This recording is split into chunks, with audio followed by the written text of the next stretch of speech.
Hello movie lovers, আশা করি সবাই বেশ ভালো আছেন। ফাইনালি আপনাদের বহুল কাঙ্ক্ষিত স্কুইড গেম সিজন 2 এর এক্সপ্লানেশন নিয়ে হাজির হলাম। কারণ সিজন 1 হলো আমাদের চ্যানেলের মোস্ট ভিউড একটা সিরিজ। তো সিজন 1 এ আমরা দেখেছিলাম 456 জন ব্যক্তি যারা কিনা অভাবের তাড়নায় স্কুইড গেমের ফাঁদে পা দেয়, যাদের কিনা অনেক বেশি টাকা দরকার ছিল, কারণ তাদের প্রত্যেকের জীবনে এক একটা অদ্ভুত গল্প জড়িয়ে রয়েছে। তো বাঁচা মরার এই গেমে তারা এক একটা ধাপে অংশগ্রহণ করতে থাকে আর জীবন হারাতে থাকে। এভাবে একে একে 6টা কঠিন এবং নির্মম ধাপ পার করে শেষ পর্যন্ত সিরিজের মেইন ক্যারেক্টার সিয়াং গিহান বেঁচে থাকে এবং পুরস্কার হিসেবে 300 কোটি টাকা জিতে নেয়। কিন্তু এমন নির্মম সাফল্য গিহানকে মানসিকভাবে বিপর্যস্ত করে তোলে। তবে একটা সময় সেসব কাটিয়ে উঠে সে তার মেয়ের সাথে দেখা করতে আমেরিকা যাচ্ছিল, কিন্তু এয়ারপোর্টে সে স্কুইড গেমের সেই সেলসম্যানকে দেখতে পায় যে সবাইকে স্কুইড গেমের ইনভাইটেশন কার্ড দিয়ে বেড়ায়। তাকে দেখার পরে গিহান বুঝতে পারে তার মানে এই গেমটা আবার শুরু হবে। আর ঠিক তখনই সে সিদ্ধান্ত নেয় সে এবার এই গেমটাকে চিরতরে বন্ধ করে দেবে। তাই সে ওই লোকটার কাছে যায় যাকে একটু আগে সেলসম্যান ইনভাইটেশন কার্ড দিয়ে গিয়েছে। কার্ডটা নিয়ে গিহান সেই কার্ডে থাকা ফোন নাম্বারে ফোন দিয়ে নিজের পার্টিসিপেট করার কথা জানায় এবং থ্রেড দিয়ে এটাও বলে যে সে এবার এই গেমটাকে চিরতরে বন্ধ করে দেবে। তখন ফোনের ওপাশ থেকে এই গেমের লিডার ফ্রন্টম্যানের কণ্ঠ শোনা যায়। সেও গিহানকে থ্রেড দিয়ে চুপচাপ বিদেশে মেয়ের কাছে চলে যেতে বলে, আর তা না হলে গিহানের কপালে অনেক দুঃখ আছে। গিহান তখন তাকে স্পষ্ট করে জানিয়ে দেয় আপা পালাতে পারে, কিন্তু গিহান কখনো পালায় না। তার মানে সিজন 2 তে হয় গিহান এই গেমটাকে ধ্বংস করবে, নয়তো আবারও আটকা পড়বে নতুন কোনো ফাঁদে। তাহলে চলুন দেখে নেই এই সিজনে ঠিক কি চমক অপেক্ষা করছে। তবে তার আগে ভিডিওতে একটা লাইক দিয়ে দিন প্লিজ। সিজন 2 এর শুরুতে দেখা যায় গিহানের ফ্লাইট অলরেডি টেক অফ করেছে। তখন ফ্রন্টম্যান গিহানকে বলে এই ফ্লাইটে আজকে আমেরিকা চলে না যাওয়ার জন্য গিহানকে অনেক পস্তাতে হবে। উত্তরে গিহান ও ফ্রন্টম্যানকে দেখে নেবে এই বলে ফোনটা কেটে দেয়। এরপরে গিহান একটা ওয়াশরুমে এসে আয়নার সামনে দাঁড়িয়ে নিজের সব ড্রেস খুলে ফেলে। তার সন্দেহ ছিল ফ্রন্টম্যান এতদিন পরেও কিভাবে তার উপর নজর রাখছে, কেননা ফ্রন্টম্যান কিভাবে জানলো সে এখন এয়ারপোর্টে আছে। নিশ্চয়ই তার শরীরে এমন কোন ট্র্যাকার লাগানো আছে যার মাধ্যমে ফ্রন্টম্যান তার উপর নজর রাখছে। তো শরীর চেক করার সময় গিহান তার কানের কাছে একটা ছোট মাইক্রোচিপ খুঁজে পায়।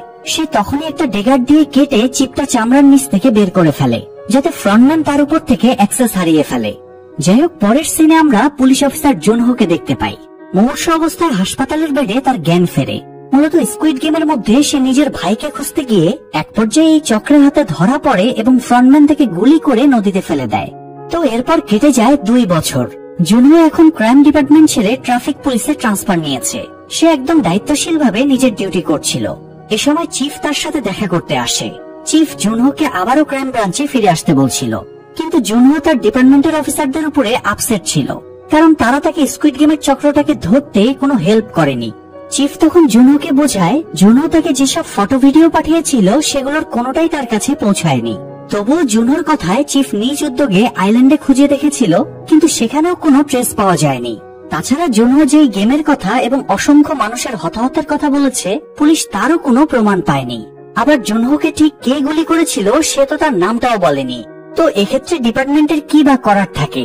আসলে জুনহো এখানে ইচ্ছে করেই চিফকে গুলি করা ব্যক্তির নামটা বলেনি, কেননা সে কিভাবে বলবে তার আপন ভাই ইনহোই তাকে গুলি করেছিল, যে কিনা এই গেমের অন্যতম লিডার, যাকে আমরা ফ্রন্টম্যান হিসেবে চিনি।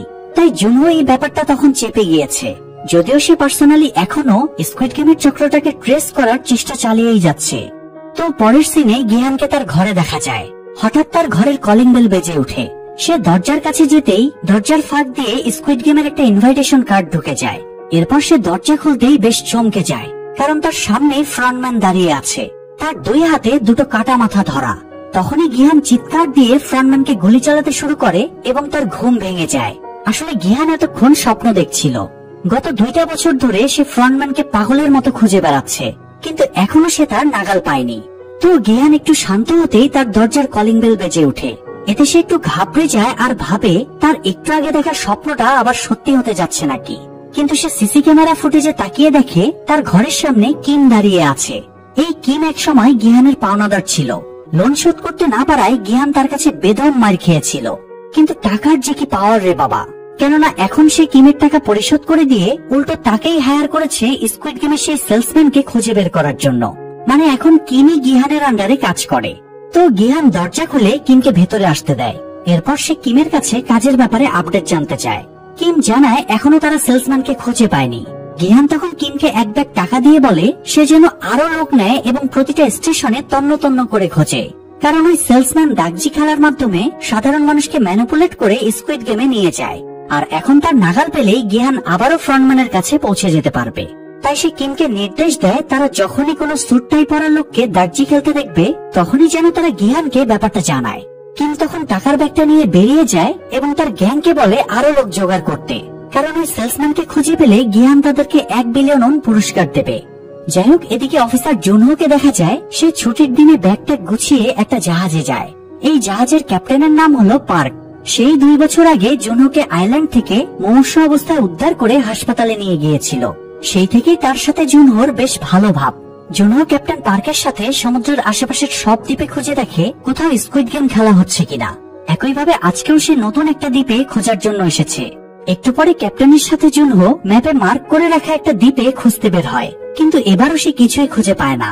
অন্যদিকে তখন কিমকে দেখা যায় সে ওই সেলসম্যানকে খোঁজার জন্য একটা এজেন্সি চালু করেছে। এজেন্সির লোকজনদের সেলসম্যানের ডামি দেখিয়ে বুঝিয়ে দেওয়া হয় সে দেখতে কেমন আর তাকে কিভাবে ডিটেক্ট করতে হবে। এরপরে এজেন্সির লোকজন তাকে খোঁজার জন্য বিভিন্ন মেট্রো স্টেশনে ছড়িয়ে পড়ে। তো দিনরাত খোঁজাখুঁজির পরেও তাকে খুঁজে পাওয়া যায় না। রাতে কিম এবং তার অ্যাসিস্ট্যান্ট চুই ক্লান্ত হয়ে একটা মেট্রো স্টেশনে বসেছিল। তখন তারা হঠাৎ সেই সেলসম্যানকে দেখতে পায়। সে আগের মতোই সেম মেথডে একজন লোকের সাথে দাগজি খেলে তাকে স্কুইড গেমে যাবার জন্য ম্যানিপুলেট করছিল। কিম তখন দ্রুত গিহানকে ফোন করে ব্যাপারটা জানায়। গিহান কিমকে বলে সে যেন সেলসম্যানকে ফলো করে, আর গিহানও দ্রুত সেখানে আসছে। তো একটু পরে সেলসম্যান স্টেশন থেকে বেরিয়ে গেলে কিম আর চইও তখন তাকে ফলো করে স্টেশনের বাইরে আসে। সেলসম্যানকে দেখা যায় একটা কনফেকশনারি থেকে অনেকগুলো পিস পাউরুটি কিনে এবং আরেকটা দোকান থেকে 100টা লটারি স্ক্র্যাচ কার্ড কিনে। এই স্ক্র্যাচ কার্ড গুলো ঘষলে ভাগ্য ভালো থাকলে কোটি টাকারও লটারি লেগে যায়, আবার ভাগ্য মন্দ থাকলে 1টা টাকাও জোটে না। তো সে এগুলো নিয়ে কি করবে সেটা দেখার জন্য কিম আর চই তার পেছনে ফলো করতে থাকে। সেলসম্যান এগুলো নিয়ে একটা পার্কে চলে যায়। তারপরে সে বিভিন্ন ক্ষুধার্ত ভিক্ষুকদের কাছে গিয়ে এক হাতে পাউরুটি এবং অন্য হাতে স্ক্র্যাচ কার্ড রেখে অপশন দেয় তারা এই দুটোর মধ্যে কোনটা চায়।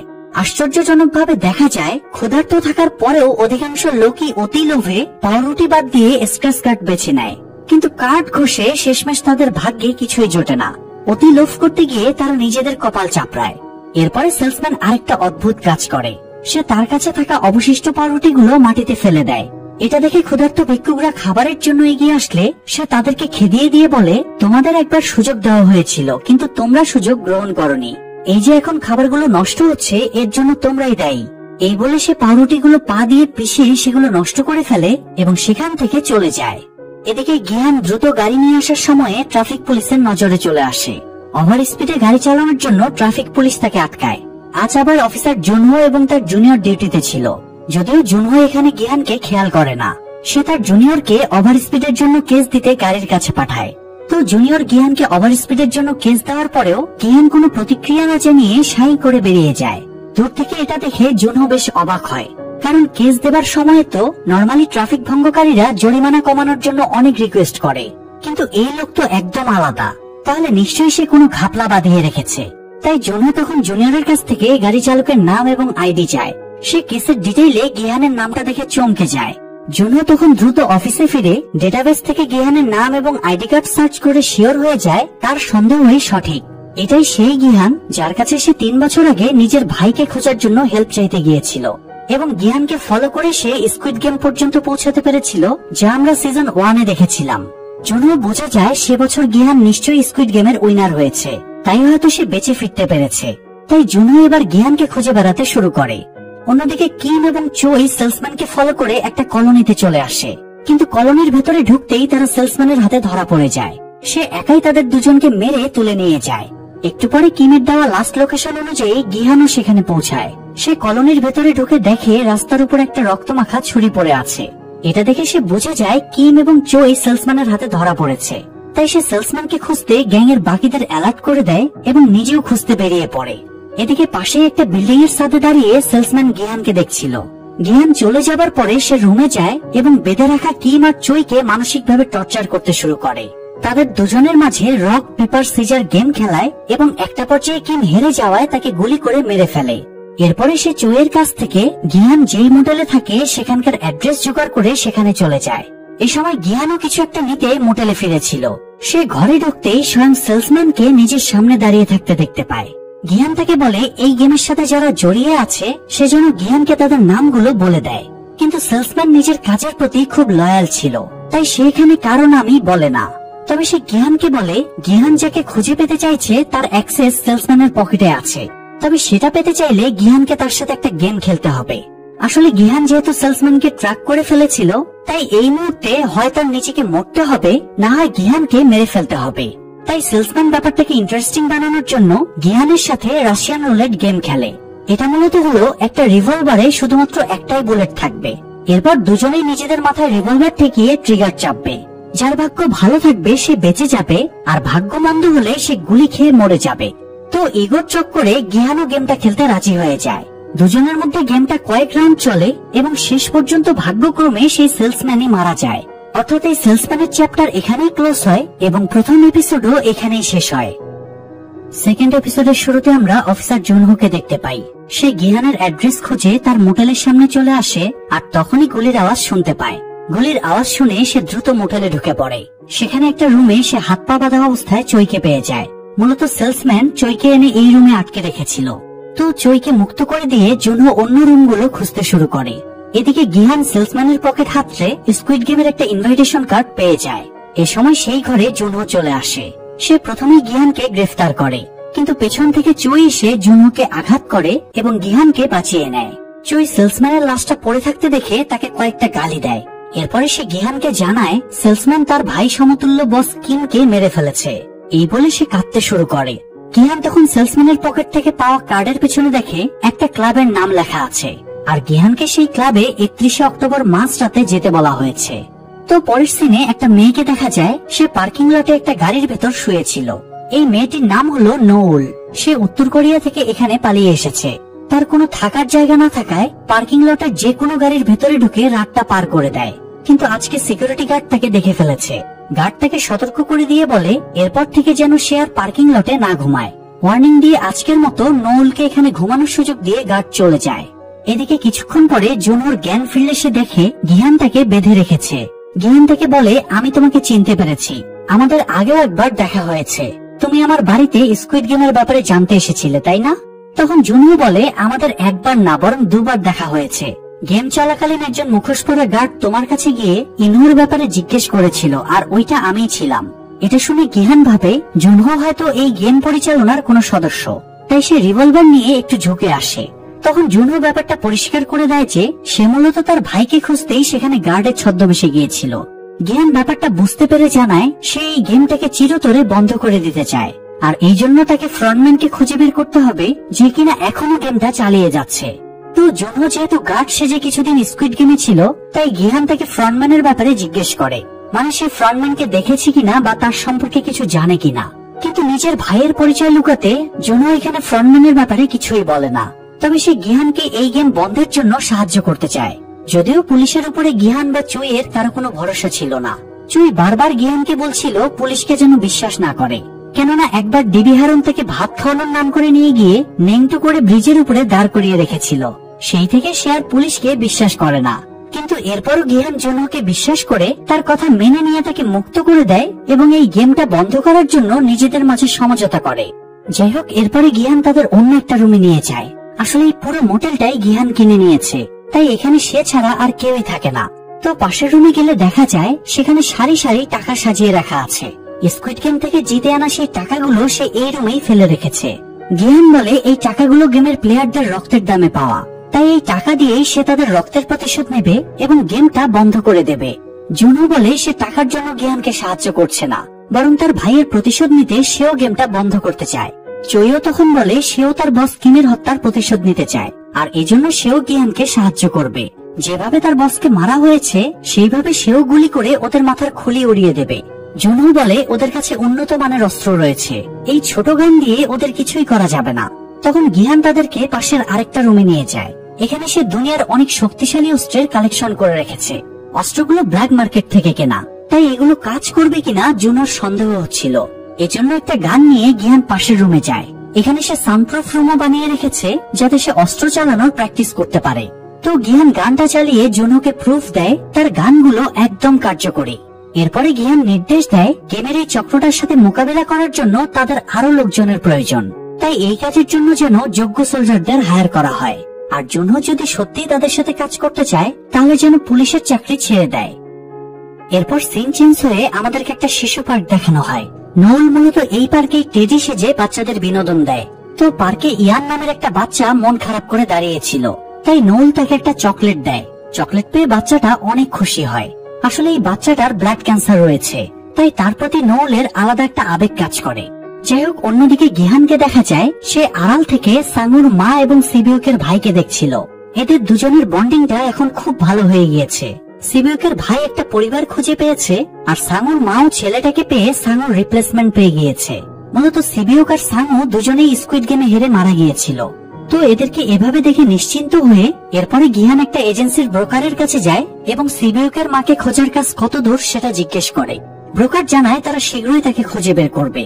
গিহান তখন ব্রোকারকে সাঙুর মায়ের অ্যাড্রেস দেয় এবং বলে যদি সিবিউকের মাকে কখনো খুঁজে পাওয়া যায় তবে যেন তাকে এই ঠিকানায় পৌঁছে দেওয়া হয়। এটা বলে গিহান বেরিয়ে যায়। সে বেরিয়ে যাবার পরে সেই ব্রোকারের কাছে নোল আসে।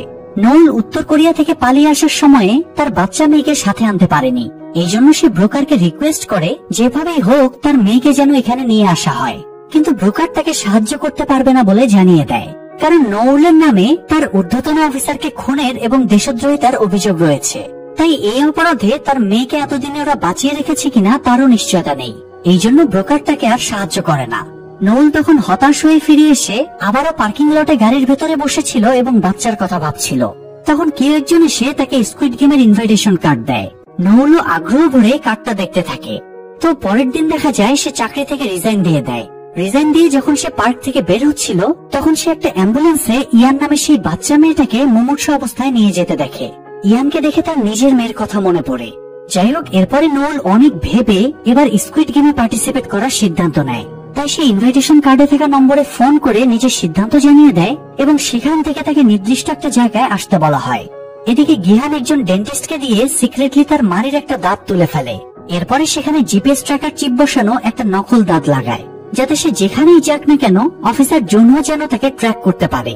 এরপরে তারা বিভিন্ন স্পেশাল ফোর্সের রিটায়ার্ড সোলজারদের হায়ার করে নিয়ে আসে এবং তারা গিহানের মোটেলেই নতুন অস্ত্রগুলো ট্রেনিং নিতে শুরু করে। গিহান, জুনহো আর তাদের ফোর্সের প্ল্যান ছিল তারা ক্লাবে গিয়ে ফ্রন্টম্যানকে কিডন্যাপ করবে। তো রাতে গিহান চইকে নিয়ে ক্লাবে ঢোকে আর জুনহো ফোর্স নিয়ে বাইরে অপেক্ষা করতে থাকে। একটু পরে জুনহো দেখতে পায় স্কুইড গেমের ড্রেস আপে দুজন গার্ড ক্লাবে ঢুকছে। সেও তাদের ফলো করে ক্লাবে ঢোকে, কিন্তু সে তাদের ট্রেস করার আগেই একজন গার্ড চইকে ইলেকট্রিক শক দিয়ে অজ্ঞান করে দেয় এবং অন্য গার্ডটা গিহানকে নিয়ে ক্লাবের পিছনের দরজা দিয়ে বাইরে চলে আসে। জুনহো তাদের ফলো করে বাইরে এসে দেখে গার্ড গিহানকে একটা গাড়িতে উঠিয়ে নিয়ে চলে যাচ্ছে। জুনহো তখন তার ফোর্সকে অ্যালার্ট করে দিয়ে গাড়িটা ফলো করার নির্দেশ দেয়। এদিকে গিহান গাড়িতে উঠে বুঝতে পারে এটা সেই গাড়ি যে গাড়িতে করে প্রথমবারেও তাকে নিয়ে যাওয়া হয়েছিল। গাড়ির ভেতরে একটা স্পিকারে ফ্রন্টম্যানের কণ্ঠ ভেসে আসে। ফ্রন্টম্যান আবারও গিহানকে বলে তোমার সেদিন ফ্লাইট ধরে নিজের মেয়ের কাছে চলে যাওয়া উচিত ছিল। উত্তরে গিহান বলে সে ফ্রন্টম্যানের মুখোমুখি হবার জন্যই এখনো বেঁচে আছে। সে এই গেমটা বন্ধ করে দিতে চায়। দুজনের মাঝে মোরালিটি আর ন্যায়নীতি নিয়ে বেশ কিছুক্ষণ তর্কাতর্কি চলে। এরই মধ্যে গিহানের সোলজারদের গাড়িটা কাছাকাছি চলে আসে। তখনই স্নাইপার শটে সেই গাড়ির টায়ার পাংচার করে দেওয়া হয়। এরপরে জুনহোর গাড়িরও টায়ার পাংচার করে দেওয়া হয় যাতে তারা আর এগুতে না পারে। তখন গিহান রেগে গিয়ে গান বের করে গাড়ির ভেতরে দুটো গুলি চালিয়ে গাড়ি থামাতে বলে। এতে ফ্রন্টম্যান তাচ্ছিল্য করে বলে তুমি এই সামান্য বন্দুক দিয়ে গেম বন্ধ করতে চাও? গিহানও তখন বুঝতে পারে সে এভাবে গেম বন্ধ করতে পারবে না, তাই সে এবার ফ্রন্টম্যানকে বলে সে আবারও গেমে পার্টিসিপেট করতে চায়। ফ্রন্টম্যান জিজ্ঞেস করে একটু আগেই না তুমি গেম বন্ধ করতে চাইছিলে, এখন আবার নিজেই খেলতে চাইছো? উত্তরে গিহান বলে আমি প্রমাণ করে দিতে চাই এই দুনিয়া তোমাদের ভাবনা মতো চলে না। আমি গেমে পার্টিসিপেট করে মানুষদের চিন্তাধারার পরিবর্তন আনবো। ফ্রন্টম্যান এখানে গিহানের চ্যালেঞ্জ মেনে নেয় এবং পূর্বেকার মতোই গাড়ির ভেতরে একটা গ্যাস বের হলে গিহান অজ্ঞান হয়ে যায়। এরপরে তাকে স্কুইড গেমের নতুন একটা প্লেসে নিয়ে আসা হয়। অন্যদিকে নোলও তখন স্কুইড গেমের প্লেসে পৌঁছে যায়, তবে সেইখানে প্লেয়ার হিসেবে আসেনি, বরং গার্ড হিসেবে এসেছে। নোল গার্ডের জন্য নির্ধারিত ড্রেস এবং মাস্ক পরে রেডি হয়ে নেয় নতুন প্লেয়ারদের ওয়েলকাম জানানোর জন্য। আর এখানেই সেকেন্ড এপিসোড শেষ হয়ে যায়। এপিসোড 3 এর শুরুতে জুনহোকে দেখা যায়। সে চই এবং বাকি সোলজারদের নিয়ে ক্যাপ্টেন পার্কের জাহাজে ওঠে। এরপরে গিহানের দাঁতে লাগানো ট্র্যাকার অনুযায়ী লোকেশন ট্র্যাক করে তাকে খুঁজতে বেরিয়ে পড়ে। এদিকে গিহান সকালে ঘুম ভেঙে দেখে তাকে অন্যান্য পার্টিসিপেন্টদের সাথে একটা গণরুমে রাখা হয়েছে। এখানকার সবকিছুই একদম আগের বারের মতোই আছে। এছাড়া গিহানকে এবারও সেই 456 নম্বর জার্সি দেওয়া হয়েছে। একটু পরে গার্ডরা রুমে ঢুকলে সব পার্টিসিপেন্টরা এক জায়গায় জড়ো হয়। এবারও পার্টিসিপেন্টদের ভেতরে নানা প্রশ্ন, উদ্বেগ এবং সন্দেহের সৃষ্টি হয়। তাদেরকে কেন অজ্ঞান করে এখানে আনা হলো, তাদের সঙ্গের জিনিসপত্র কোথায়, তাদের ড্রেস কেন চেঞ্জ করা হলো ইত্যাদি কারণে তারা গেমের উপরে সন্দেহ করতে থাকে এবং গেম খেলবে না জানিয়ে দেয়। তখন গার্ডরা স্ক্রিনে এসব প্লেয়ারদের ডিটেলস আর ঋণের পরিমাণ দেখাতে শুরু করে।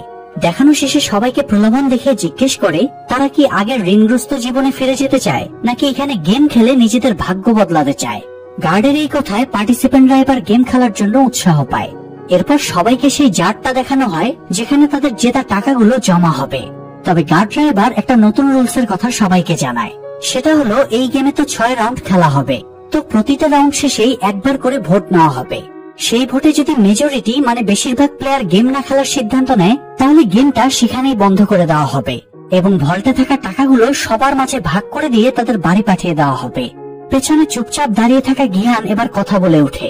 সে জিজ্ঞেস করে তারা প্রথম রাউন্ডের পরে যত টাকা জিতবে সেই টাকা নিয়ে ভোটের মাধ্যমে গেম বন্ধ করে বাড়ি ফিরতে পারবে কিনা। গার্ড জানায় যদি মেজরিটি ভোট খেলা বন্ধের পক্ষে পড়ে তাহলে তাদেরকে টাকা সহই বাড়ি পাঠানো হবে। এটা শুনে গিহান খুব অবাক হয়ে পেছনে ক্যামেরার দিকে তাকায়, কারণ সে জানে সিসি ক্যামেরায় ফ্রন্টম্যান তার এক্সপ্রেশন দেখছে। তাছাড়া সে এটাও বুঝতে পারে তাকে প্রতিহত করার জন্যই অথরিটি এই নতুন নিয়ম বানিয়েছে, যাতে অথরিটি নিজেদের ভাবনাকে প্রমাণ করতে পারে যে মানুষ মাত্রই লোভী আর স্বার্থপর। যাই হোক, এর মধ্যে আবার একটা মজার ঘটনা ঘটে যায়। ইয়ংশিক নামের এক ছেলে জুয়ায় অনেক টাকা ঋণী হয়ে গিয়েছিল, তাই মূলত সে এই গেমে পার্টিসিপেট করেছিল। তো এখানে এসে সে দেখে তার মাও স্কুইড গেমে পার্টিসিপেট করেছে। তার মা তাকে দেখে সবার মাঝখানে মারতে শুরু করে। মা ছেলেকে বলে বাড়ি ফিরে যেতে আর ছেলেও মাকে বলে বাড়ি ফিরে যেতে। কিন্তু এখানে যেহেতু তারা এসেই গিয়েছে, এখন তো আর তাদের বেরোনোর পথ এতটা সোজা না। তো এরপরে পার্টিসিপেন্টদেরকে এগ্রিমেন্ট পেপারে সাইন করতে দেওয়া হয় এবং সবাই সেই এগ্রিমেন্ট পেপারে সাইন করে গেমে জয়েন করে। পার্টিসিপেন্টদের ভেতরে মিগি নামের আরেকটা ছেলে ছিল। মিগি একটা ইউটিউব চ্যানেল চালাতো। সে তার ইউটিউব সাবস্ক্রাইবারদের এমজি নামের একটা কয়েনে ইনভেস্ট করতে বলেছিল। তার কথা শুনে অনেকেই সেখানে ইনভেস্ট করে এবং সব টাকা লস খেয়ে যায়। মিগি নিজেও অনেক টাকা লস খেয়েছে, এই জন্য সে ঋণের টাকা শোধ করতে এখানে পার্টিসিপেট করেছে। তো এখানে এসে তার দুজন সাবস্ক্রাইবারের সাথে দেখা হয়ে যায়। এরাও মিগের কথা ইনভেস্ট করে লস খেয়েছে, এই জন্য থানোস নামের একজন তার সাথে ঝামেলা শুরু করে এবং তার লস যাওয়ার টাকা ফেরত দেওয়ার জন্য থ্রেট দেয়। এদিকে গিহানের সাথেও তার একজন খুব ক্লোজ বন্ধু বের দেখা হয়ে যায়। গিহান তাকে দেখে অবাক হয়ে জিজ্ঞেস করে সে এখানে কেন এসেছে। বে জানায় তার অনেক টাকা ঋণ হয়েছে, ওয়াইফের সাথে ডিভোর্সও হয়ে গিয়েছে এবং তার ওয়াইফ তাদের বাচ্চাকেও নিজের সাথে নিয়ে গিয়েছে, তাই মূলত সে স্কুইড গেমে পার্টিসিপেট করার সিদ্ধান্ত নিয়েছে। গিহান তখন তাকে সাজেশন দেয় সে যেন সব সময় তার পেছন পেছন থাকে, তাহলেই সে এখান থেকে বেঁচে ফিরতে পারবে। অন্যদিকে জুনহো তার ফোর্স নিয়ে গিহানের দাঁতে লাগানো জিপিএস ট্র্যাকারের মাধ্যমে লোকেশন ডিটেক্ট করে একটা দ্বীপে চলে আসে। এরপর ড্রোন এবং ফোর্সদের দিয়ে গিহানকে খুঁজতে শুরু করে। তো সেখানে তারা একজন লোককে সিপ দিয়ে মাছ ধরতে দেখতে পায়। গিহানের জিপিএস ট্র্যাকারের লোকেশন সেখানেই দেখাচ্ছিল। তারা ট্র্যাকার অনুযায়ী লোকটার মাছ ধরার চারের বক্সটা খুলে দেখে গিহানের ট্র্যাকার চিপটা এর মধ্যেই রয়েছে। ওই লোকটাকে জিজ্ঞেস করে এটা সে কোথায় পেল। লোকটা জানায় জাহাজে একজন তাকে এই চারের বক্সটা মাছ ধরার জন্য দিয়েছে। তখনই তারা বুঝে যায় তাদের প্ল্যানের কথা গেম অথরিটি জেনে গিয়েছে, এই জন্যই গিহানের দাঁত থেকে চিপটা খুলে দিয়ে তাদেরকে এতক্ষণ ভুল পথে চালনা করা হচ্ছিল। এদিকে স্কুইড গেমের সব প্লেয়ারদেরকে প্রথম রাউন্ডের জন্য প্লে গ্রাউন্ডে নিয়ে আসা হয়।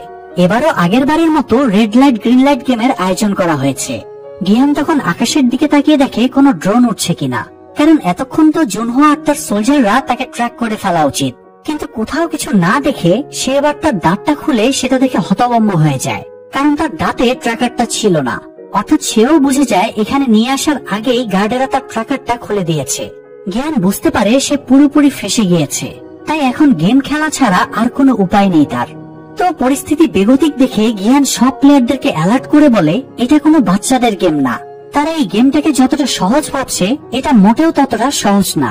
দূরের ওই বড় পুতুলটার চোখে মোশন ডিটেক্টর লাগানো আছে, কেউ যদি রেড লাইটে কট খেয়ে যায় তাহলে তাকে মেরে ফেলা হবে। কিন্তু গিহানের কথা শুনে সবাই ভাবে সে হয়তো নেশাপানি করে এসেছে, তাই কেউ তার কথা বিশ্বাস না করে বরং আরো হাসাহাসি করে। কেউ কেউ তো এটাও ভাবে গিহান তাদের ভয় দেখিয়ে গেম থেকে বের করতে চাইছে, যাতে সে ইজিলি গেমটা জিতে যায় এবং সব টাকা হাতিয়ে নেয়। কিন্তু তবুও গিহান সাধ্যমতো সবাইকে বোঝানোর চেষ্টা করে এবং বলে সে অ্যালার্ট করার সাথে সাথেই যেন সবাই থেমে যায়, তাহলে অন্তত তারা বেঁচে থাকতে পারবে। তো একটু পরে গেম শুরু হয়। রুল সেই পূর্বের মতোই, প্লেয়ারদেরকে 5 মিনিট সময় দেওয়া হয়। গ্রিন লাইট বললে এগোতে হবে আর রেড লাইট বললে থেমে যেতে হবে, আর 5 মিনিটের ভেতরে ফিনিশ লাইন ক্রস করতে হবে। যাই হোক, খেলা শুরুর পরে কয়েক ধাপ গিহানের নির্দেশ মেনে সবাই ভালোভাবে এগোতে থাকে, কিন্তু একটা মেয়ের ঘাড়ে হঠাৎ একটা মৌমাছি এসে বসলে সে চিৎকার শুরু করে। দুর্ভাগ্যবশত তখন রেড লাইট চলছিল, তাই একটা হেডশটে মেয়েটাকে মেরে ফেলা হয়। এরপরে মৌমাছিটা আরেকজন মহিলার গায়ে বসলে সেও চিৎকার দিয়ে ফেলে এবং তাকেও মেরে ফেলা হয়। এটা দেখে প্লেয়ারদের মধ্যে হট্টগোল শুরু হয় এবং অনেকেই পালাতে শুরু করে, ফলে সবাইকে শুট করে মেরে ফেলা হয়। তবে শুধু তারাই বেঁচে থাকে যারা গিহানের নির্দেশ মতো চুপচাপ দাঁড়িয়েছিল। এবার সবাই বুঝে যায় গিহান তাদেরকে যা বলেছিল সব সত্যি, তাই বাকিটা পথ সবাই গিহানকে অনুসরণ করে এগোতে থাকে। তবে এরপরও পথে অনেকেই মারা যায়। এক পর্যায়ে গিহান সহ প্রায় সকলেই ফিনিশ লাইন ক্রস করে ফেলে, কিন্তু একজন পায়ে গুলি লাগা লোক ফিনিশ লাইনের কাছাকাছি এসে আটকে যায়। সে আর এগোতে পারছিল না। সে গিহানের কাছে অসহায়ের মতো সাহায্য চায়। এদিকে ততক্ষণে সময়ও আর মাত্র কয়েক সেকেন্ড বাকি ছিল। তবুও গিহান লাইফ রিস্ক নিয়ে লোকটাকে উদ্ধার করতে যায়। এ সময় তাদেরকে ইউন নামের একটা মেয়েও হেল্প করে। তারা দুজনে মিলে লোকটাকে একদম শেষ মুহূর্তে ফিনিশ লাইনের বাইরে নিয়ে আসে। সবাই ভেবেছিল লোকটা বেঁচে গিয়েছে, কিন্তু স্নাইপার হাতে দায়িত্ব পালন করা নৌল লোকটাকে আবারও শুট করে মেরে ফেলে। এতটা রিস্ক নিয়েও লোকটাকে বাঁচাতে না পেরে গিহান প্রচন্ড হতাশ হয়। যাই হোক, এরপরে প্লেয়ারদের গণরুমে ফিরিয়ে নিয়ে যাওয়া হয়। একটু পরে গার্ডেরা এসে তাদের প্রথম রাউন্ড শেষ করায় অভিনন্দন জানায়। এরপরে তাদেরকে এই রাউন্ডের রেজাল্ট জানায়। এই রাউন্ডে 456 জন প্লেয়ারের ভেতরে 91 জন মারা গিয়েছে, ফলে এখন বেঁচে আছে 365 জন প্লেয়ার। যদিও গিহান গাইড না করলে নিঃসন্দেহে মৃত্যুর সংখ্যা আরো অনেক বেড়ে যেত। তবে প্রথম রাউন্ডে প্লেয়াররা যে নির্মম পরিস্থিতি ফেস করেছে তাতে সবাই ঘাবড়ে গিয়েছে, তাই সবাই গার্ডদের কাছে আকুতি মিনতি শুরু করে তাদেরকে যেন বাড়ি পাঠিয়ে দেওয়া হয়। তারা এই গেমটা আর খেলবে না। গার্ডও তাদেরকে প্রতিশ্রুতি দেয় ভোটের পরে যদি অধিকাংশ প্লেয়ার না খেলার পক্ষে ভোট দেয় তবে তাদের উইনিং অ্যামাউন্ট দিয়ে বাড়ি পাঠিয়ে দেওয়া হবে। তো এরপরে জারের ভেতরে এই রাউন্ডে জেতা টাকাগুলো জমা হয়। এটা দেখে প্লেয়াররা জিজ্ঞেস করে তাদের এক একজনের ভাগে কত টাকা করে পড়ছে। গার্ড জানায় এই টাকাটা ভাগাভাগি করে সবাই 24 মিলিয়ন ওন করে পাবে। এটা শুনে অনেকেই আপসেট হয়। এত অল্প টাকা তাদের কোনো কাজেই আসবে না। এই টাকা দিয়ে তো তারা নিজেদের ঋণও শোধ করতে পারবে না। তখনই গার্ড তাদের লোভ দেখিয়ে বোঝায় সেকেন্ড রাউন্ড শেষে আরো অনেক প্লেয়ার এলিমিনেটেড হয়ে যাবে, ফলে তাদের ভাগের টাকাও অনেক বেড়ে যাবে। এটা শুনে অনেকেরই লোভে চোখ চকচক করে ওঠে। তো এরপরে ভোটিং শুরু হয়। লাস্টের প্লেয়ার থেকে সিরিয়ালে ভোট নেওয়া শুরু হয়। তাই প্রথমেই গিহান ভোট দেয় এবং সে অবভিয়াসলি গেম বন্ধের পক্ষে ভোটটা দেয়। এভাবে একে একে সবাই ভোট দিতে শুরু করে, কিন্তু দেখা যায় অনেকেই খেলার পক্ষে ভোট দিচ্ছে। এটা দেখে গিহান বিচলিত হয়ে সবাইকে বোঝায় এই গেম খেলতে থাকলে কেউ বাঁচবে না, এখানে সবার একমাত্র পরিণতি হলো মৃত্যু। কিন্তু সবাই গিহানের বিরোধিতা শুরু করে, তাকে কেউই বিশ্বাস করে না। গিহান বোঝায় সে এই গেম আগেও খেলেছে এবং সে এই গেমের উইনার ছিল, তাই সে এই গেমের ব্যাপারে সবকিছুই জানে। এটা শুনে সবাই তাকে আরো বেশি সন্দেহ করে। সবাই একই প্রশ্ন করে যে সে যদি উইনার হয়ে থাকে তাহলে তো তার কাছে 45 বিলিয়ন ওন থাকার কথা, তাহলে সে কেন আবার এই গেমে ফিরে এলো। গিহানকে তারা আর কোনো কিছুই এক্সপ্লেন করার সুযোগ দেয় না। তাকে ঘিরে পুরো হট্টগোল শুরু হয়ে যায়। তাই গার্ডেরা এসে গিহানকে হস্টেজ করে রাখে এবং ভোট কন্টিনিউ করে। ভোট সমান তালে চলতে থাকে এবং দেখা যায় গেমের পক্ষে বিপক্ষে সমান ভোট পড়েছে। তবে তখনও একজন প্লেয়ার অর্থাৎ 001 নম্বর প্লেয়ারের ভোট দেওয়ার বাকি ছিল, কিন্তু সেই প্লেয়ার গিয়ে গেমের পক্ষে ভোট দেয়, ফলে মেজরিটির ভোটে গেম চালিয়ে যাবার সিদ্ধান্ত নেওয়া হয়। আর ইন্টারেস্টিং ব্যাপার হলো এই 1 নম্বর জার্সিধারী প্লেয়ারটা ছিল ফ্রন্টম্যান ইনহো নিজেই, অর্থাৎ সেও এবার গিহানকে টক্কর দেওয়ার জন্য এই গেমে পার্টিসিপেট করেছে। তাছাড়া গিহানের মতো সেও এক সময়ের স্কুইড গেমের উইনার ছিল, তাই বোঝাই যাচ্ছে এবার গেমটা আরো ইন্টারেস্টিং হবে। আর এই উত্তেজনার মধ্য দিয়ে থার্ড এপিসোড এখানেই শেষ হয়ে যায়। এপিসোড 4 এর শুরুতে দেখা যায় প্রথম রাউন্ডের মৃত প্লেয়ারদের কফিনগুলো পুড়িয়ে ফেলা হচ্ছে, তবে কিছু কিছু কফিনের গায়ে ক্রুশ চিহ্ন দেওয়া ছিল। বোঝাই যাচ্ছে এই ডেড বডি গুলো নিয়ে তারা অন্য কিছু করবে। এদিকে পরিস্থিতি স্বাভাবিক হলে প্লেয়ারদের খাবার দেওয়া হয়, কিন্তু গিহানের খাবারের প্রতি কোনো আগ্রহই ছিল না। গেমটা বন্ধ করতে পারেনি বলে তার খুব হতাশ লাগছিল। এ সময় ফ্রন্টম্যান ইনহো কয়েকজনকে নিয়ে গিহানের কাছে আসে এবং বলে সে গেমটা বন্ধের পক্ষেই ভোট দিতে চেয়েছিল, কিন্তু যখন সে শুনলো গিহান আগেও গেমটা খেলেছে, তখন সে নতুন আশার আলো দেখতে পেয়েছে। কারণ গিহান যেহেতু সব গেম একবার করে খেলেছে, তার মানে এখন গেমের পরবর্তী রাউন্ডের ব্যাপারে সে তো নিশ্চয়ই জানে। তাই গিহান চাইলেই এখন তাদেরকে পরের রাউন্ডেও বাঁচাতে পারবে। ইনহো তাই পরবর্তী গেমের ব্যাপারে গিহানের কাছে জানতে চায়। আসলে ইনহোই যে এই গেমের ফ্রন্টম্যান সেটা তো গিহান জানে না, আর বাকি প্লেয়ারদের তো আরো জানার প্রশ্নই আসে না। তো গিহান এখানে সরল মনে জানায় সেকেন্ড রাউন্ডে তাদের ডালগোনা গেম খেলতে দেওয়া হবে। এই গেমে চীনের সাথে 4টা সিম্বল এঁকে দেওয়া হয়। প্লেয়ারদের 4টা সিম্বলের যে কোনো একটা সিলেক্ট করতে বলা হয়। এরপরে তাদের নির্ধারিত টাইমের ভেতরে সিম্বলটা সাস থেকে আলাদা করতে বলা হয়। এই সিম্বলগুলোর ভেতরে সবচেয়ে ইজি হলো ত্রিভুজ, আর সবচেয়ে কঠিন হলো আমব্রেলা। গেমের ব্যাপারে বলা শেষ হলে জংডু নামের এক স্বার্থপর দাম্ভিক লোক গিহানের কাছে এগিয়ে আসে। এখানে প্লেয়ারদের ভেতরে এই লোকের ঋণ সবচেয়ে বেশি ছিল। তার লোনের পরিমাণ প্রায় 1 বিলিয়নেরও বেশি। যাই হোক, জংডু বলে পরের রাউন্ডের ব্যাপারে যদি সবাই জেনে যায় তাহলে তো পরের রাউন্ডে আর কেউ মরবেই না, আর কেউ না মরলে তাদের প্রাইস মানিও বাড়বে না। এই জন্য কথাটা শুধু তাদের মাঝেই সিক্রেট রাখা উচিত। কিন্তু গিহান বলে সে পরবর্তী গেমের ব্যাপারে এই জন্যই বলছে যাতে সবাই বেঁচে থাকে। বেঁচে থাকার চেয়ে বড় প্রাইস মানি আর কিছুই হতে পারে না। গিহানের কথা শুনে জংডু রেগে মেগে সেখান থেকে চলে যায় এবং তার সাথে সাথে বাকিরাও নিজেদের বেডে চলে যায়। তবে ইনহো সেখানেই থেকে যায় এবং গিহানের সাথে ভাব জমানোর চেষ্টা করে। তবে গিহান কি আসলে ইনহোর এই ষড়যন্ত্র বুঝতে পারবে নাকি তার ফাঁদে পা দিবে, সেটাই এখন দেখার পালা। তো আজ এই পর্যন্তই থাকলো। বাকি অংশ দেখতে চাইলে দ্রুত ভিডিওতে লাইক দিন এবং কমেন্টে পার্ট 2 লিখুন, তাহলে এরপর সিজন 3ও দ্রুতই নিয়ে আসবো। আর পরের ভিডিওর নোটিফিকেশন যেন মিস না হয় তাই চ্যানেলটা সাবস্ক্রাইব করে বেল বাটনটা অল প্রেস করে রাখুন। দেখা হচ্ছে পরের ভিডিওতে। আল্লাহ হাফেজ।